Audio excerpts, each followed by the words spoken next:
Assalamualaikum warahmatullahi wabarakatuh. Salam ikhlas, kembali berjumpa dengan Ujang Jerman. Kemarin pagi, hari Sabtu, saya pagi-pagi dapat informasi bahwa pimpinan tempat kerja saya, pimpinan tertinggi tempat kerja saya, meminta untuk beberapa pejabat struktural untuk melakukan rapat ya.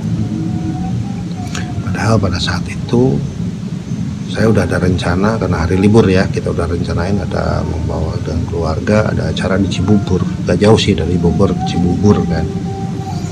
Cuman dilihat dari jam, acara jam 10 sama-sama, sementara saya dari Bogor harus targetnya berangkat jam 9 ya. Nah, ternyata alhamdulillah ya, untuk yang sekarang ini di saat pandemi seperti ini ada sarana virtual meeting yang udah menjadi hal yang biasa ya, familiar di kalangan kita ya. Alhamdulillah pada saat itu pimpinan menginginkan rapat virtual meeting, rapat melalui media online. Memang virtual meeting ini dalam beberapa waktu ini, mulai dari urusan sekolah, komunitas, reuni, kemudian meeting-meeting besar, peresmian, baik dilakukan oleh perorangan, instansi, bahkan sampai presiden ya sekarang udah menggunakan virtual meeting. Apapun lah ya medianya, banyak penyedia baik aplikasi maupun apa bentuknya yang dilakukan oleh ya itulah teknologi informasi, banyak penyedia yang bisa digunakan. Masalah virtual meeting ya, saya pada dasarnya tahun 2007 saya memikirkan adanya virtual meeting. Idenya sederhana sebenarnya. 2007 saya bertugas di Samarinda menangani teknologi informasi, kemudian keluarga, maksudnya anak istri ada di Bogor, nggak saya bawa gitu loh ke Samarinda kan. Pada saat itu memang yang ada media informasi kan hanya baru telepon, komunikasi kita SMS, ada chatting ya, chatting apa penyedianya saya nggak perlu sebut, yang waktu itu lagi ini di kalangan anak-anak APG, anak alay lah kalau zaman sekarang kan, orang bisa berkomunikasi lewat tulisan kan. Lalu ada Yahoo Messenger juga, kayak semacam yang memindahkan SMS ke dalam PC lah, itu udah hebat sekali pada saat itu gitu loh. Saya berpikir pada saat itu kita bertatap muka jarak jauh menggunakan teknologi informasi. Sebenarnya hal itu, ide itu muncul karena saya ngelihat dari film ya, di film-film ada filmnya di luar negeri ya, film Hollywood, ada orang bisa meeting masing-masing di tempat menggunakan komputer ya. Pada saat itu di TV ada film-film itu, saya lihat film Hollywood ya. Kemudian ada lagi yang ekstrimnya, ada di Indonesia sendiri, ada film kolosal ya, sebut saja film Mak Lampir lah ya. Mak Lampir bisa berkomunikasi dengan teman-teman, dengan anak buahnya, para pendekar melalui gentong ada isinya air. Hebat kan pada saat itu zaman tahun berapa gitu. Jadi manusia udah memikirkan itu dari zaman dulu ya. Cuman ya nggak tahu itu kan apakah hayalan atau apa, kita nggak tahu ya, fiksi kan, cerita fiksi gitu, termasuk film itu. Nah tahun 2015 kebetulan saya pindah ke Jakarta, menangani salah satu bidang yang mengurus pimpinan, pelayanan pimpinan, dan bidang yang mengurusi peralatan kantor gitu.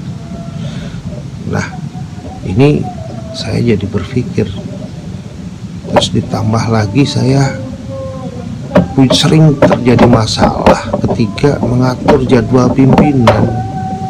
Nah ini kami kan punya kantor banyak ya, pelayanan kami karena kantor kementerian, pelayanan kami seluruh provinsi ya. Kadang-kadang pimpinan diundang di mana-mana dalam waktu yang sama, padahal jarak yang berjauhan. Memang betul sih, bisa yang namanya manajemen ya, kan jabatan itu ada, istilahnya tidak ada istilah orang boleh pergi, pejabat boleh pergi, tapi jabatan tetap berjalan. Ya itulah, bisa mendelegasikan ke bawah. Tapi kadang-kadang kan apalagi kaitan dengan koordinasi dengan instansi lain ya, yang namanya kehadiran itu sangat afdol ya, kehadiran orang yang diundang itu sangat ditunggu-tunggu gitu. Padahal mungkin cuma berapa jam. Nah, udah salah satu kasus seperti inilah. Jadi pimpinan ada rencana di Papua, diundang oleh mau pertemuan dan gubernur lah di Papua, udah ditentukan jamnya. Tiba-tiba karena ada satu lain hal, ada perintah yang mendesak, ada yang ini pimpinan nggak boleh keluar kantor. Padahal di Papua udah kita siapkan dan mengundang berbagai macam kalangan yang terkait, instansi terkait, udah disiapkan. Bayangkan kalau batal resikonya seperti apa gitu lah, secara psikologis ya, membatalkan satu kegiatan yang udah disiapkan, berapa termasuk kerugian mungkin ya, karena orang udah mulai di satu tempat, misalnya udah perjalanan, udah udah penginapan dan segala macam, nggak kebayang, udah mendadak lagi kan di saat hari-hari menjelang hari H gitu. Nah, terus ditambah lagi kesibukan pimpinan karena bingung memilih kan, mana yang harus kita temui dalam waktu misalnya berderet hari ini, dan nggak mungkin perjalanan dilakukan dengan perjalanan melalui taruhlah pesawat umum ya, bukan, kita kan nggak ada pesawat yang khusus gitu ya kalau untuk level ini gitu ya, lain dengan presiden gitu kan. Nah, itulah saya berpikir ternyata mungkin salah satu opsinya adalah melalui virtual. Saya coba cari informasi, udah mulai itu ada memang tahun itu. Banyak, ada beberapa penyedia ya. Wah, saya coba tawarkan ke pimpinan, Pak, gimana kalau seperti ini kita tempatkan di provinsi-provinsi yang tempat kantor cabang kita. Kalau di kita kan kantor, kalau secara umum kan mengenal kantor cabang ya. Kalau kami di instansi namanya kantor unit pelaksana teknis di provinsi kan, di daerah. Kebetulan pimpinan mendukung mungkin karena kebutuhan ya, jadi merasa bingung dengan jadwal. Kemudian ada arahan yang dari yang lebih tinggi lagi yang mendadak, ya sudahlah, coba survei. Kemudian saya mengumpulkan anggaran, alhamdulillah anggarannya bisa disisihkan dari kegiatan yang nggak digunakan. Berilah 2,5 miliar nilainya, beli alat 2,5 miliar alat itu ya, mahal, apalagi dilihat dari dompet saya gitu, 2,5 miliar kan mahal ya. Nah,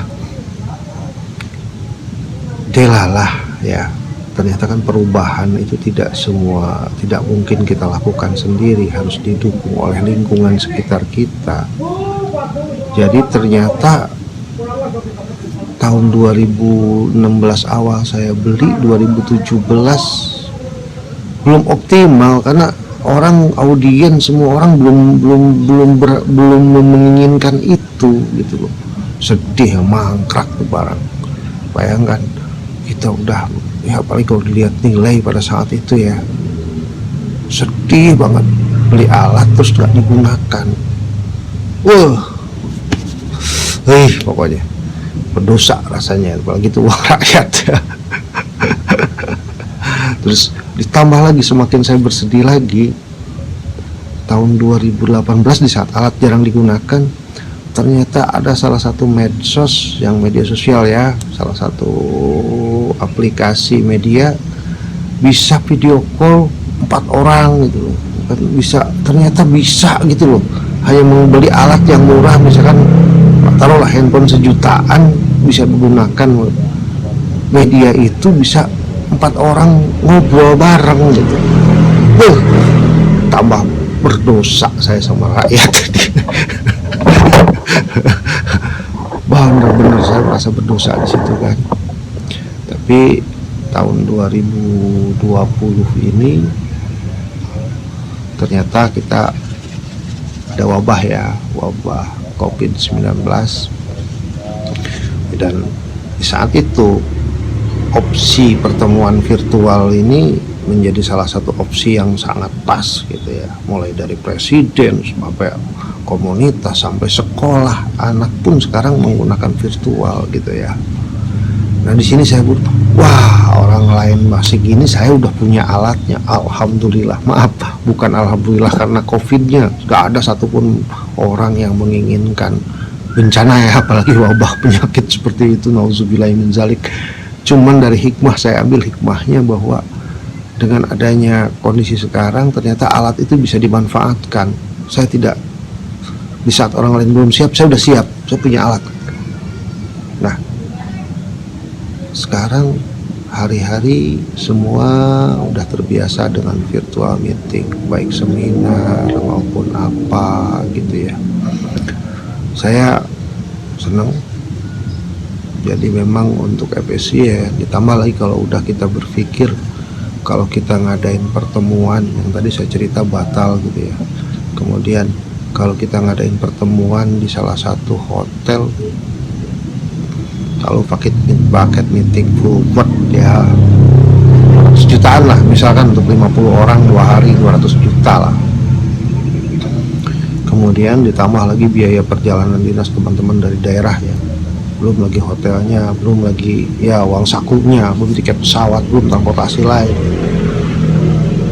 mahal ya gitu kan. Nah mungkin dengan virtual meeting kita secara aturan hanya bisa membayar narasumber resah gitu ya. Mungkin uang meeting itu bisa kita alihkan untuk kegiatan-kegiatan yang lebih produktif, yang untuk sangat bermanfaat langsung bagi masyarakat. Mungkin itu ke depan yang ada di ini kan. Ya mungkin hikmahnya dari COVID ini merubah mindset orang dari rapat pertemuan biasa ke pertemuan virtual, dan ini tuntutan dan orang harus bisa gitu. Ya mungkin dulu karena memang males nih belajar teknologi ya, sekarang dipaksa kita harus bisa melakukan itu. Tapi saya nggak bercukup di sini ya, karena nah itu namanya manusia kan, kadang-kadang nggak cukup ya, nggak pernah ada manusia cukup, terus berpikir, apalagi perkembangan teknologi ya. Saya bermimpi lagi, sekarang dulu mimpi tahun 2007 terlaksana tahun 2020 ya, 2007 13 tahun 2020. Mungkin ke depan, karena saya pernah melihat ada di beberapa film lagi nih agak sedikit sih karena waktu luang suka nonton film ya, film Hollywood, ada orang menggunakan teknologi hologram ya, bahwa satu pimpinan dengan menggunakan ruang rapat virtual, kursi-kursinya ada ID-nya, kemudian ID itu dibagikan si A nomor ID sekian, sehingga pada saat penggunaan teknologi hologram mereka seolah bertemu padahal di tempat masing-masing. Saya yakin ke depan akan seperti itu, dan itu pernah ada juga dengan cerita tadi di film sudah saya lihat.